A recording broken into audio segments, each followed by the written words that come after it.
Welcome back to Inspiration Health Radio, sponsored by Millennium Physician Group. Each week, we talk about healthcare issues that are important to you. We're inviting providers and experts to inspire you to take control of your healthcare decisions.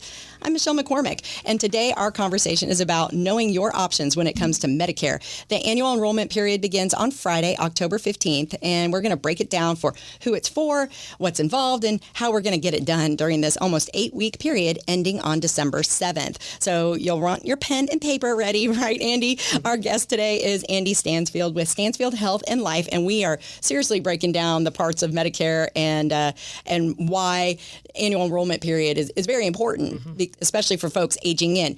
But for folks that aren't aging in yet, or that might have turned 65 before October, what are we looking at there for those? Sure. So obviously, the big message is the open enrollment period is for people to change or pick up plans, things like that. But what if you turn 65 in February? What about me? Well, that is a special exception for you. You're turning 65, so you can't change when you were born. So that is a time where you personally can enroll in Medicare. And then you get around to this open enrollment time frame now, and now you have a chance to change whatever you did back in February if you'd like to. So that's how that works. Okay. For people and reasons for changing would be you found a plan that worked better for you, your doctor changed. What are some reasons that folks would change? Exactly. I get a lot of questions on this. And a lot of times it comes back to your particular situation. So throughout the year, lots of different things can happen. One, you could get different medications given to you. You might have to go to a different doctor. You may have a doctor that retired or passed away, or something changed with that doctor there. You may have the insurance company say, hey, we no longer have a relationship with this particular doctor, and that's your favorite doctor out there. So these are all very valid reasons for wanting to look and see what other options out there have the things that fit your needs. Other things you can do is there's a lot of different plans out there that have multiple benefits tacked on and added on, and sometimes one benefit looks a lot better to you than it does to somebody else. For instance, somebody who doesn't particularly have great transportation. There are Medicare Advantage plans out there that give transportation. That might be the thing that tips you over to one company or another. So those are many those are the basic reasons when it comes to having to change. Well, that makes sense too, and maybe in your county a new carrier's coming in or something, because each county does have different insurances that they take. Right. Most of the and we're talking mostly about Medicare Advantage plans here that are county based. Okay, so yes, let's dive into Medicare Advantage, because that was part C. Correct. So in the previous segment we talked A, B, and D. Right. Yep. So let's hit on Part C. Sure, absolutely. So Part C of Medicare, typically called Medicare Advantage, and how this is set up. Well, first of all, I like to call Part C as think of it as combo. So you have Part D for drugs. And Part C for combo. And the reason I say that is essentially what Medicare has done. Medicare is the federal government. They have said, well, let's instead of us trying to run and pay claims, things like that, let's let a private insurance company do that. And so they contract with a private insurance company like a Humana or a Blue Cross Blue Shield or any of the other ones out there, and they say, okay, you take care of these particular, of these patients out there. And so when they are authorized to do that, they have to do everything that Medicare would do. But in many, many cases, in order to get, you and me, a new prospective Medicare person, to come to their plan, well, we need to add a couple other things, because everybody does what Medicare does. So let's see if we can add maybe some dental benefits, or maybe some hearing, or maybe a transportation, or a fitness benefit of some kind. Let's add that stuff in and see if we can get you to come with our company first.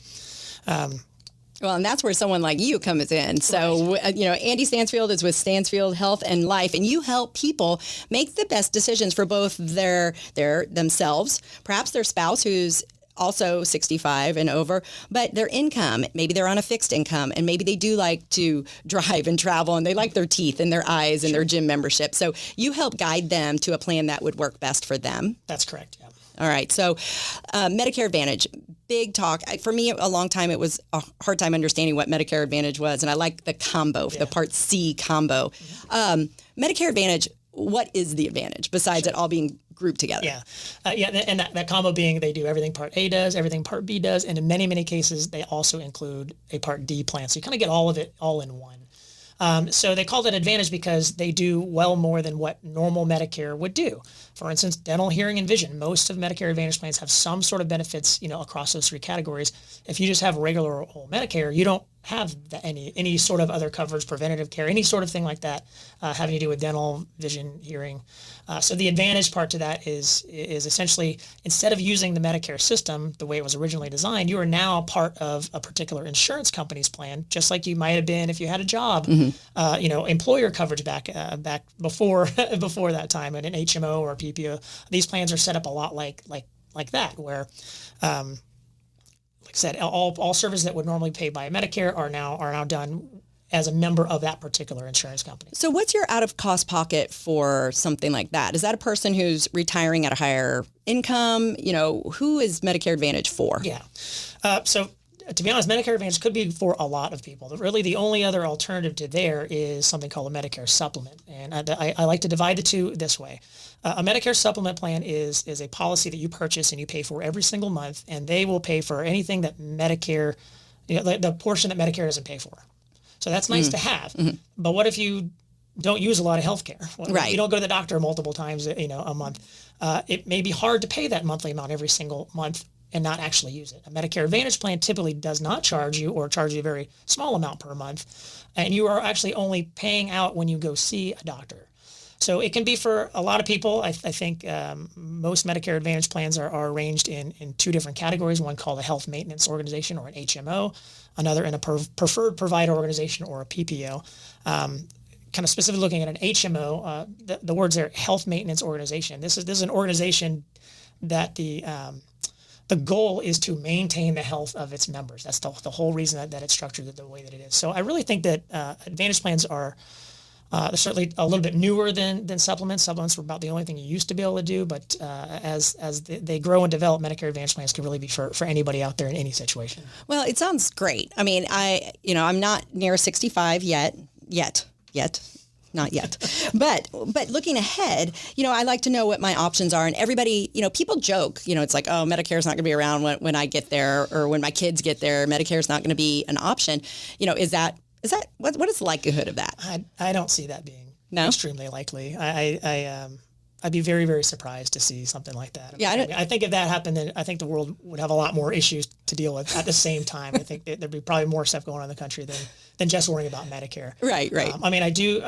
That being said, your things like Medicare Advantage plans and other initiatives by Medicare to help contain costs and to conserve the money that's being spent on healthcare, I think that's a very, very serious thing. And that's why you see Medicare Advantage situations or other programs from Medicare, designed to try to figure out how do we curb how much money is being spent on the health care of Americans. Mm-hmm. So when a client comes to you looking for advice, they're about to turn 65, they are wanting to go the Medicare Advantage route. Sure. It's like, I'm done. I don't want to mess with these Part Bs or Part As and Part Ds. I want it all in one pretty package. Sure. What is your first line of helping them? Yeah. Always goes back to what their real needs are. If you think, think about your own healthcare, typically there's a few main things that you think of right off the top of your head. First, who are my doctors? What doctors do I go to? You just immediately think of that. So that is a factor we always consider. The next is probably medications. If I'm on any medications, I need to make sure, am I going to get help paying for those? Are they covered on my plan? So those are two really, really big things. And we never go through any sort of search of plans without taking those two main things into consideration. After that, hospitals, is there a particular hospital that you like? What is your lifestyle like? Do you travel all over the place? Do you stick in the same area? Do you use a lot of health care? Do you typically go see the doctor? Obviously, we don't know what's going to happen to us tomorrow and everything, but you have a pretty good idea of, on average, how often you actually go use healthcare services. So kind of combining all those different factors together, it makes it very, very easy to not so much pick one plan, but eliminate all the plans out there that don't apply to those particular needs. And you really can narrow things down to something that's going to be a better fit for you. Yeah, but what if Andy Stansfield, we're talking with from Stansfield Health and Life, really great information here. If you're working and you're eligible at 65, does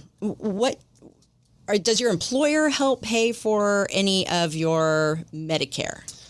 So that's kind of it depends. It depends on the employer, but a question I get a lot of times is somebody who's 65, hey, I'm still working, I'm still covered, I'm covered under my spouse's plan. In that case, you don't really have to do anything with Medicare yet. You're covered under what's considered a credible coverage is what they call that, credible coverage. I would suggest if you have the ability, sign up for Part A. probably won't cost you anything, and that will just supplement any hospitalizations you get on your employer plan or your spouse's employer plan.